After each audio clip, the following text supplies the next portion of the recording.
In 2002, forensic investigators arrived at a pig farm outside Vancouver, Canada. What they found in the soil would haunt them for the rest of their careers. The DNA of 33 women mixed into the earth like they had never existed.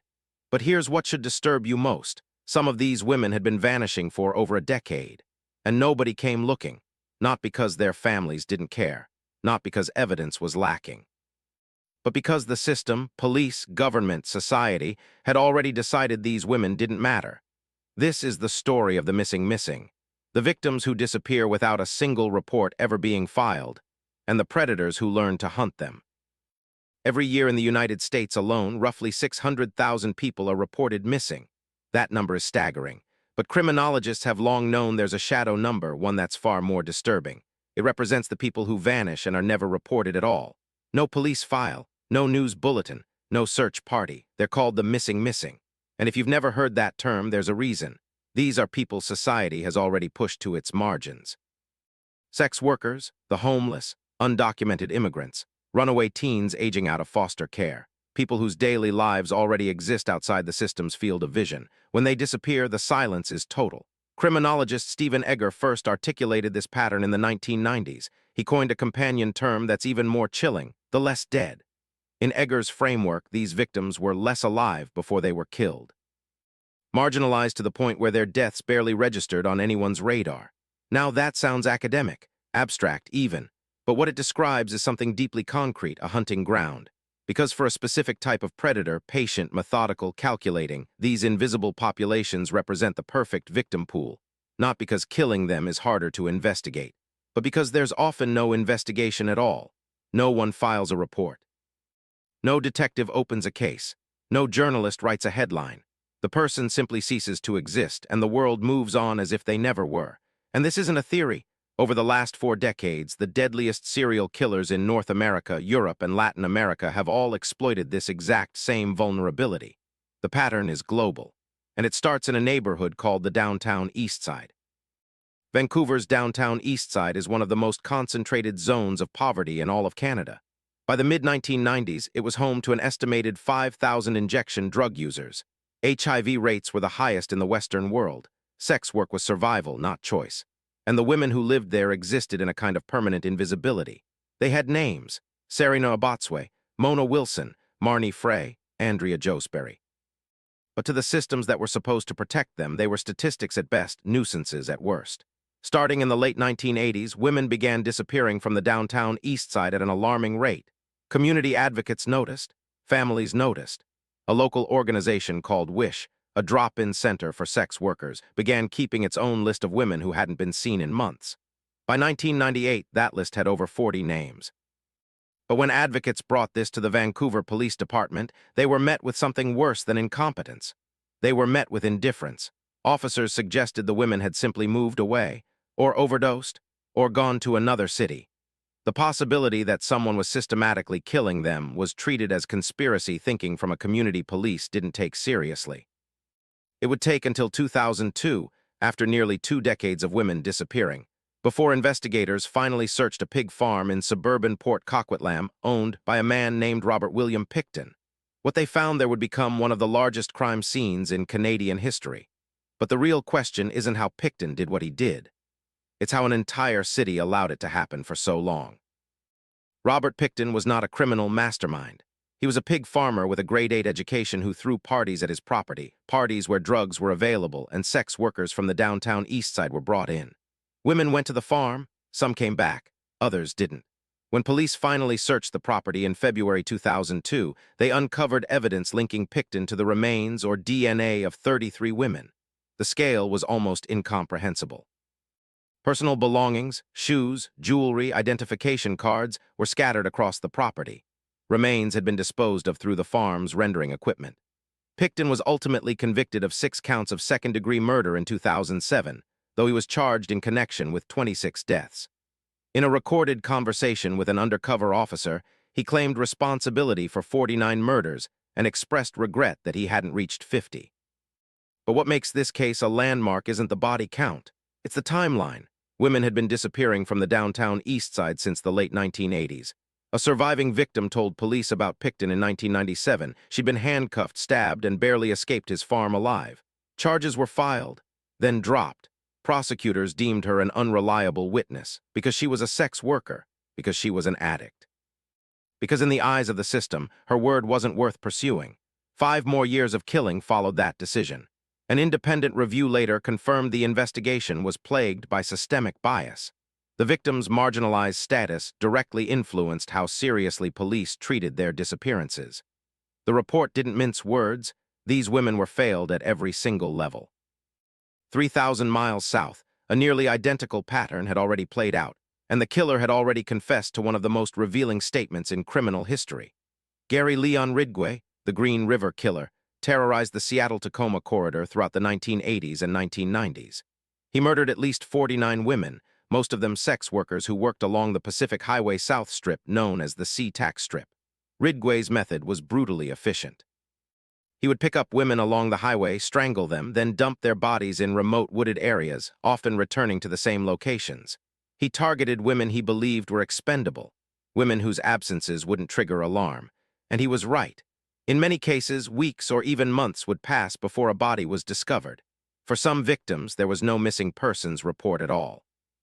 Their deaths only entered the system when a hiker stumbled upon remains or a construction crew unearthed bones.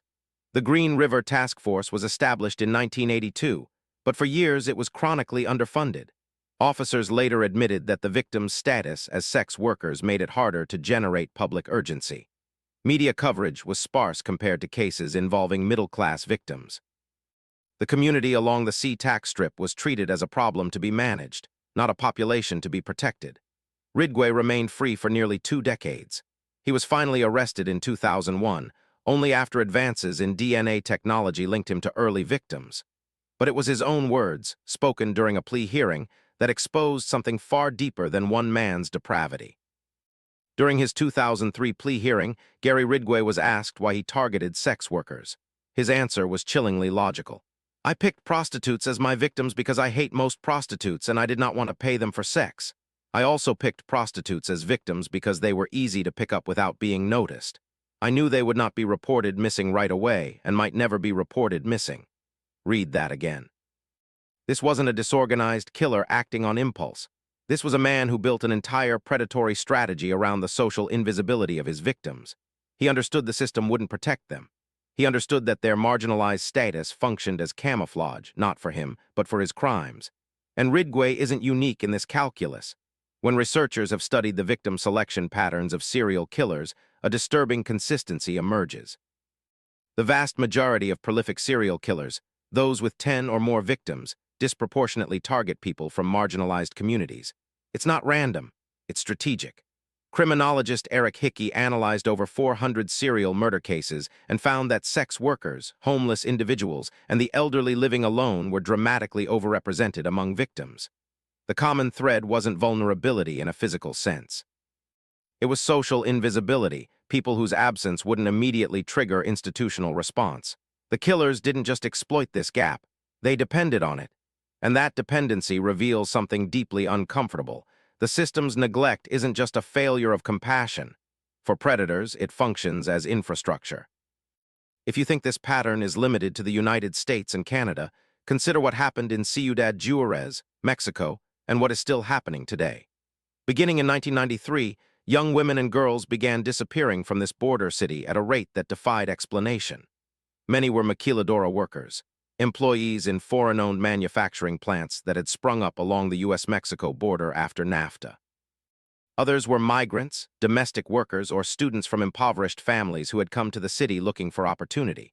Over the next 2 decades, an estimated 400 to 700 women were murdered, with many more simply vanishing. The numbers remain uncertain because, and this is the critical point, many were never officially reported missing. These women occupied the same invisible space as the victims in Vancouver and Seattle. They were poor. They were often indigenous or mestiza. They were far from their home communities, and the institutions that should have protected them were compromised by corruption, indifference, or both.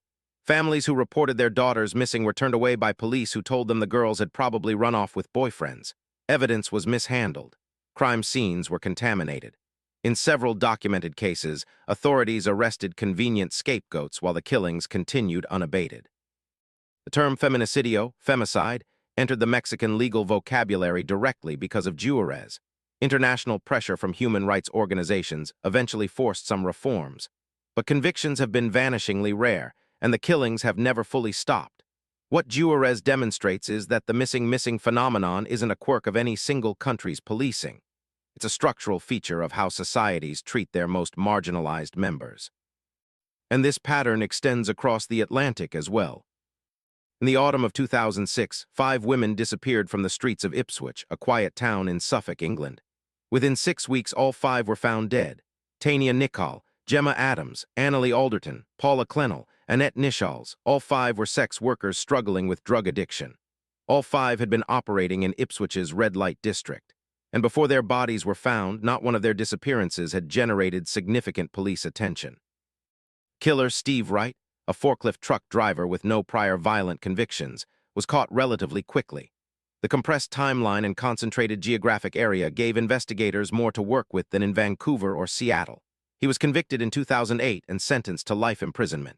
But the case exposed hauntingly familiar failures. Community outreach workers had expressed concerns about rising violence against sex workers in the area for months before the murders. A local charity called Ipswich had been documenting the trend. Their warnings went largely unheeded. After the murders, a debate erupted across Britain about how the women had been described in media coverage, repeatedly referred to as vice girls or identified by their addiction histories rather than as daughters, mothers, and friends. Some commentators posed an uncomfortable question. Would the same police urgency have materialized if the victims had been university students or suburban professionals? The answer, supported by decades of criminological research and case after case across multiple continents, was almost certainly not. Ipswich was not an anomaly. It was the same global pattern playing out on British soil. And it raised a question that cuts even deeper. What is it about these killers' psychology that draws them to the same type of victim again and again? So what exactly is happening in the mind of a killer who selects victims this way? Forensic psychologists have identified what they call predatory selection criteria, the conscious or semi-conscious checklist that serial offenders use when choosing targets. And across dozens of studied cases, the criteria are remarkably consistent. First, accessibility. The victim must be easy to approach without raising suspicion. Sex workers, hitchhikers, and people living on the street are frequently in situations where contact with a stranger is expected, even routine. Second, perceived disposability. The killer evaluates sometimes explicitly and sometimes intuitively whether this person's absence will trigger a response. Do they have family checking in? Are they connected to institutions? Will someone notice tomorrow if they're gone? Third, reduced risk of witness testimony. Marginalized individuals are less likely to report near misses or attempted assaults to police, often because they fear arrest themselves or have had negative prior experiences with law enforcement. This isn't theoretical. When Joel Rifkin was arrested in New York in 1993 after killing at least 17 women, he told investigators he specifically avoided targeting women with stable housing because, and these are his words, they'd be missed. When investigators examined the case of Lonnie David Franklin, Jr., the grim sleeper of Los Angeles, they found he operated undetected for over 2 decades in south-central LA, targeting black women in a community where police mistrust ran deep and missing persons reports were chronically underfiled. The pattern repeats because the conditions that enable it repeat. Different cities, different countries, different decades, but the same structural vulnerability, exploited again and again.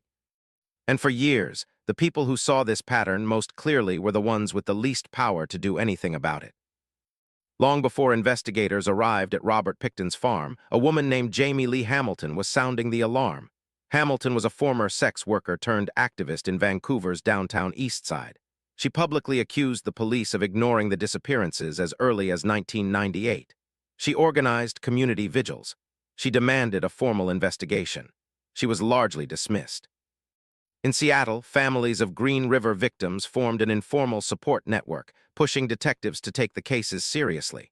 One mother, Melvina Stacks, spent years calling the task force about her missing daughter, only to be told there were no leads. Her daughter, Mary Meehan, had been murdered by Ridgway in 1982. It would be 21 years before Melvina learned the truth. In Juárez, the mothers of missing women organized into groups like Nuestras Hijas de Regreso a Casa, Our Daughters Back Home. They conducted their own investigations when police wouldn't. They put up posters. They held press conferences. Some received death threats for their efforts. At least one activist, Marisla Escobedo, was shot and killed in front of the governor's palace in Chihuahua in 2010 after publicly demanding justice for her murdered daughter. These advocates represent something the system consistently failed to account for, the fact that marginalized people are not without communities. They have families, friends, people who love them fiercely. The missing are missing from official systems, but they are not missing from the hearts of the people who knew them. The tragedy is that these voices were ignored precisely because they came from the same communities as the victims. Their grief was treated as less urgent. Their knowledge dismissed as less credible, and while they fought to be heard, the killing continued. In the wake of these cases, there have been real reforms. Canada's national inquiry into missing and murdered Indigenous women and girls concluded in 2019 after years of testimony. It documented systemic failures in policing, child welfare, and healthcare that had enabled violence against Indigenous women for generations. It issued 231 calls to action. In the United States, the Violence Against Women Act has been reauthorized multiple times, and some jurisdictions have created specialized units to investigate cases involving sex workers and homeless populations. DNA databases and forensic genealogy have helped close cold cases that were neglected for decades. These are meaningful steps, but systemic change is slow. And the fundamental conditions that create the missing, poverty, addiction, racism, immigration status, housing instability, remain deeply entrenched. In 2020, the National Missing and Unidentified Persons System found there were still over 600,000 active missing persons cases in the United States. Marginalized communities remained dramatically underrepresented in both reporting and media coverage. Black and Indigenous women disappear at rates far disproportionate to their share of the population, and their cases receive a fraction of the attention given to white victims. A disparity researchers have named missing white woman syndrome. The truth is, the hunting ground hasn't disappeared. It's shifted. Today, undocumented immigrants, people experiencing homelessness, and individuals caught in the opioid crisis exist in the same invisible spaces that Pickton, Ridgway, and Wright exploited. The question isn't whether another predator will recognize this vulnerability. History tells us they already have. The question is whether the systems that failed before have finally changed enough to stop them. Every person in this video had a name. They had people who loved them, people who searched for them, even when nobody listened. These cases didn't happen because of brilliant criminals. They happened because entire systems decided some lives mattered less than others. Understanding that pattern is how it starts to chain. If this made you think about who falls through the cracks, drop your thoughts in the comments. And if you want more stories like this, the ones that don't make the headlines, subscribe, because somebody needs to tell them.